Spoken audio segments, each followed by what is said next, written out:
Our guest today is Nolan Peterson. He's a former U.S. Air Force Special Operations pilot, a veteran of wars in Iraq and Afghanistan. He's also a non-resident senior fellow at the Atlantic Council Eurasia Center. He's an independent defense consultant, award-winning journalist, war correspondent, and author who has lived in Ukraine since 2014. We're extremely pleased to have you here today. Hi.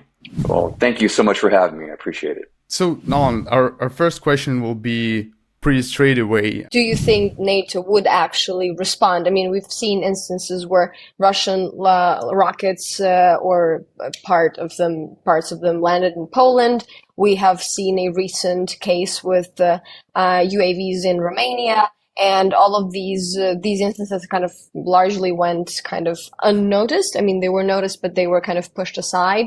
And the question is whether, anybody would actually be willing to kind of enter the conflict in case something would, as you have described it, escalate that way? We don't know. I mean, who knows? And I think that's the danger, right? Like this war, when you look back at the last over a year and a half of this conflict, there have been so many twists and turns that have happened that we could have never anticipated when the war began. And so it is always the greatest risk right now. I mean, besides trying to spare as many Ukrainian lives as possible, particularly, civilian lives caught in the crossfire, is that we don't know how this goes. And the longer the war goes on, there is that unknown factor that no think tank expert, no PhD could ever anticipate. We can't pretend that we will know or we can plan or predict every outcome of what's going to happen. And so, you see Russia now firing missiles at civilian ocean liners flagged to other countries. And you think, at what point could this potentially spill over? And I don't think an errant Russian cruise missile hitting a farm in Poland or something like that is going to provoke World War III. But there are many other scenarios, a major nuclear, sabotage incident provoked by Russia. Perhaps countries like Poland and the Baltics aren't willing, even outside of NATO's confines. Maybe they decide that they can't sit idly by anymore when their countries are directly affected by this conflict. And so I think that, the landscape we live in alters the longer this war goes on, the mindsets within NATO countries. Poland, the Baltics. I've always long thought that Poland and the Baltics perceive, and not just me thinking, but it's clear that they perceive the Russian threat in a totally different way than countries in Western Europe do. A year, 2, 3 years down the road, this is still going on. At what point would those countries be willing to freelance their national security outside the confines of NATO? We don't know. And so we enter into this risky territory. Anyway, the larger point is the longer the war goes on, the more unknowns, you could say, exist.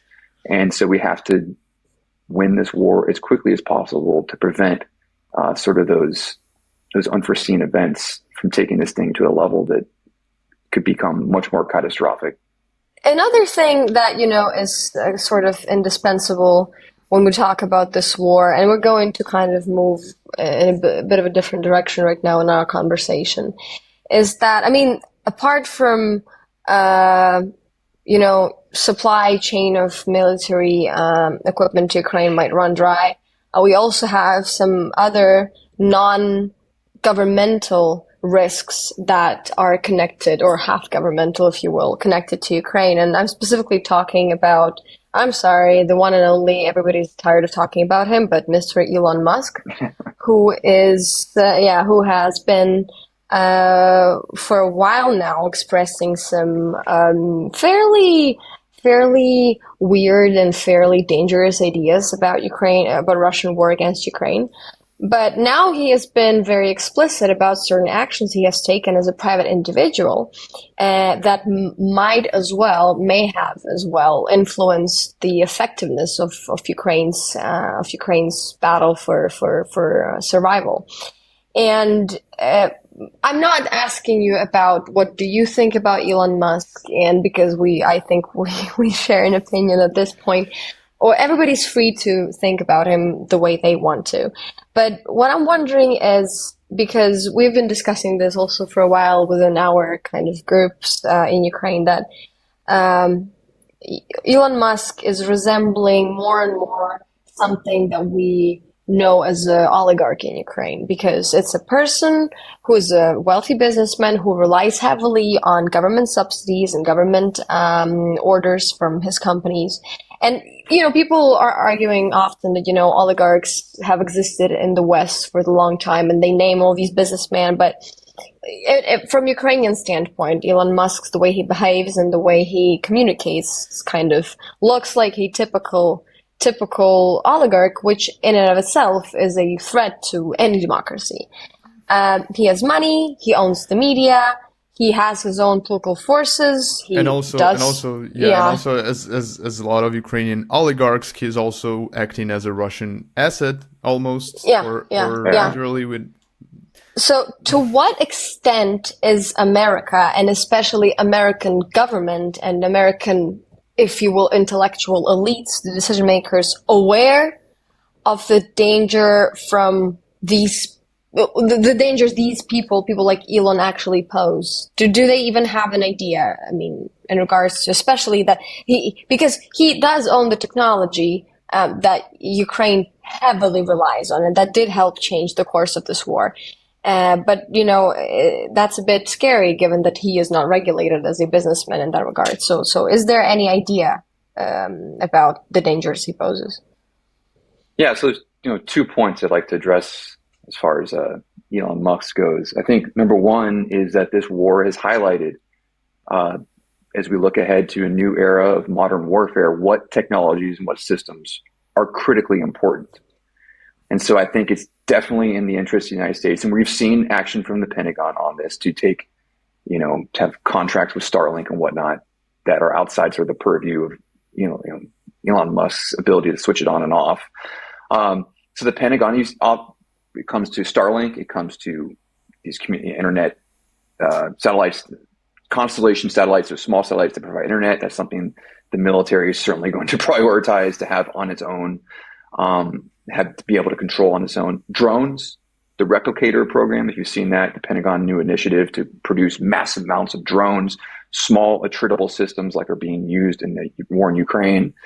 Because right now, the United States, China produces the overwhelming majority of drone components for the planet. And we need to catch up big time. So I think that, more so than just the fear of an oligarch taking control of America's war effort. It's I think Musk's influence is the fact that he controls this incredible technological tool that maybe we didn't understand was going to be so critical in this war.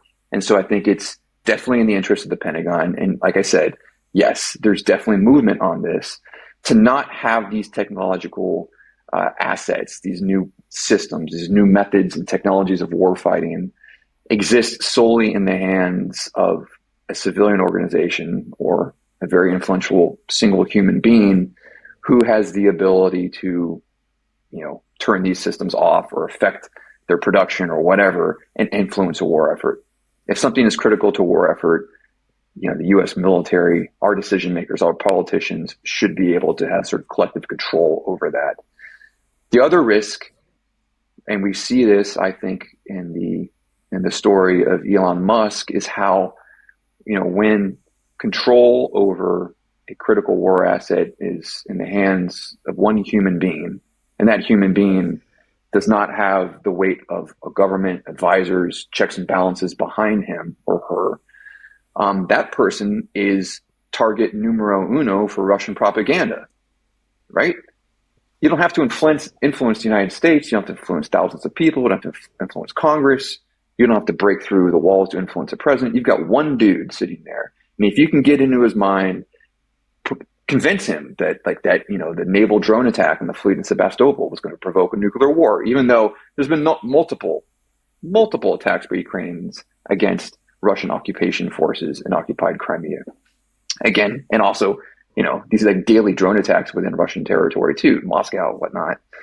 So the notion that this drone attack against the fleet sitting in anchor was going to somehow provoke a nuclear war was, in retrospect, kind of absurd. But you look at the social media conversations going around that time, certain influencers who have a very clear pro-Russian bias were putting out there again and again, we need to shut off Starlink, blah, blah, blah.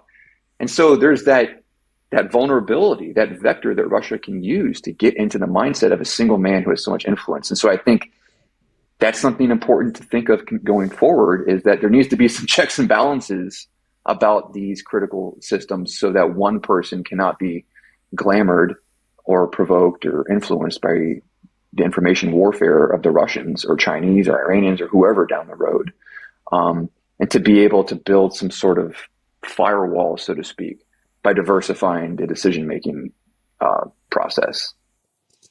Because I mean, one of the Elon's strengths is that his media presence has built this kind of a cult following. You know, he's we live in an era where businessmen have fanboys.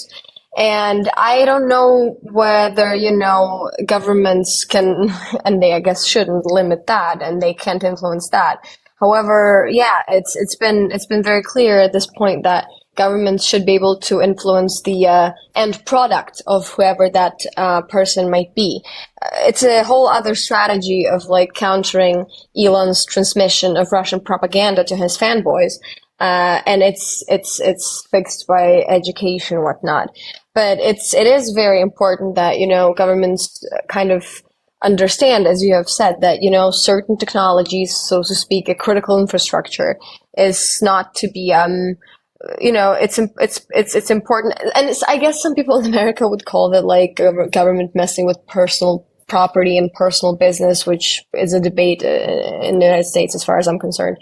But it's important that, that especially the public and the legislators kind of agree on what is virtually, critical infrastructure, what it is, how it's used, because we've seen a whole bunch of technologies, that were meant for kind of nice and good go wrong. TikTok. But other than that, it's, I was just wondering whether anybody really talks about that in terms of any legislation. It's very complicated, obviously, because you do not want to infringe on a citizen's freedom of speech.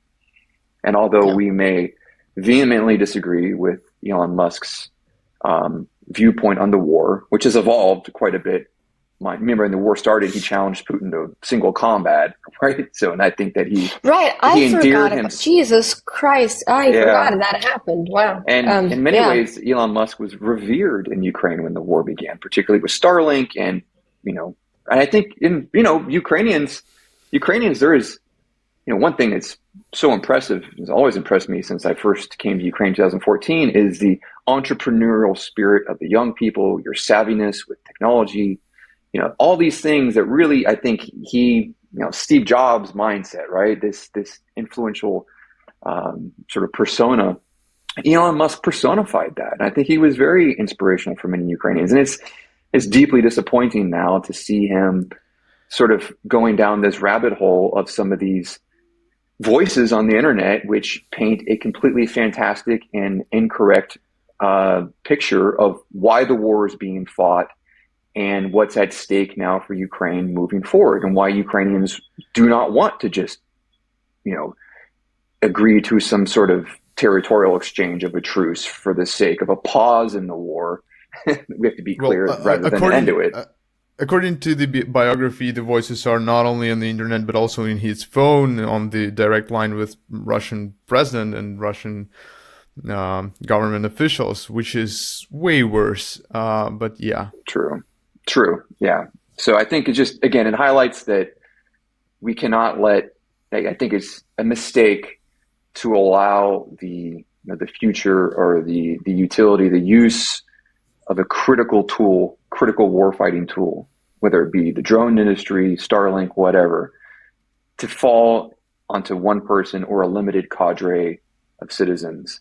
You look back to the Trump presidency. I think there's a lot of decisions that President Trump wanted to do that were changed, altered, curtailed, you'd say, by the people around him, his staff, his cabinet, his advisors. Same with President Biden. I think President Biden has been reluctant to provide some weapon systems to Ukraine, but over time, other people within his coterie change the outcome of that. So it's important when you have an influential single person who has that decision-making power to have them accountable to a group of advisors and checks and balances to provide the best decision-making outcomes. And so a person like Elon Musk doesn't have that surrounding him. And that's a huge risk. Any push, any pressure to try and end this war by making Ukraine agree to a truce that somehow trades territory on a map for Ukraine's future is bound to fail, because Russia did not start this war to gain territory. Russia began this war to eliminate Ukraine as a sovereign country and as a nation. And to think that Russia will abandon its objectives by achieving some sort of territorial gains is misguided. It reflects misunderstanding of what this war is about. And so I think that Ukrainians have to go on fighting. They have to win this war in order to guarantee that this war doesn't have to be fought by their children and their grandchildren. Thank you, Nolan, for spending time with us. Yeah, of course. It was a very interesting conversation. And guys, if you are interested in more discussions like this, please make sure you like this video, subscribe to our channel, leave a comment. Maybe you have any questions or topic suggestions that we can look into with our wonderful guests on this channel. And yeah, thank you for being with us. See you next week.